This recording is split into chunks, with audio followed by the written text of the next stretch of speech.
জাহান্নামীর একটা করে ঢুকবে, উপর এক বালতি করে গরম পানি, ওই গরম পানিতে পুরো গা পুরো দেহ ঝলসে যাবে। এরপরে ফেরেশতারা হাতুড়ি নিয়ে দাঁড়িয়ে থাকবে, পিটানো শুরু করবে। পিটাতে পিটাতে মাসেলগুলোর হাড্ডিগুলো থেতলে যাবে। জাহান্নামের আগুনে জ্বলতে জ্বলতে যখন চামড়াগুলো গোশতগুলো ঝলসে যাবে, রব্বুল আলামিন নতুন করে চামড়ার গোশত গায়ের মধ্যে ফিট করে দিবে। ওই চামড়া গোশত আবার ঝলসাবে, আবার ফিট। আযাবটা মজা যেন ভালো করে টের পায়। একের পর এক শাস্তি শুরু এবার জাহান্নামে। যারা দুনিয়াতে আত্মহত্যা করছে, ছুরি মারছে, ও খালি ছুরিই মারবে। বিষ খাইছে, খালি বিষ খাবে।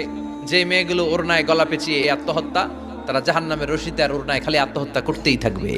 যারা স্মার্টফোনের ভিতরে ইন্ডিয়ান নায়িকাদের কোমর দোলানো ডান্স দেখেছে, অশ্লীল ভিডিও দেখেছে, জাহান্নামের গরম শিক চোখের ভেতরে ঢুকিয়ে দেওয়া হবে। যারা মিথ্যা বলতো, ওদেরকে এক লাইন জাহান্নামের ছুরি দিয়ে কুচি কুচি করে জিহ্বাটা কাটা হবে। অন্যের জমি মেরে খেয়েছে এরকম ডাকাইত আছে নাই, 7 জমিন ওর কাঁধে তুলে দেওয়া হবে। এবার ঘাড়ে কর। গিবত করে চগল খড়ি আছে না নাই?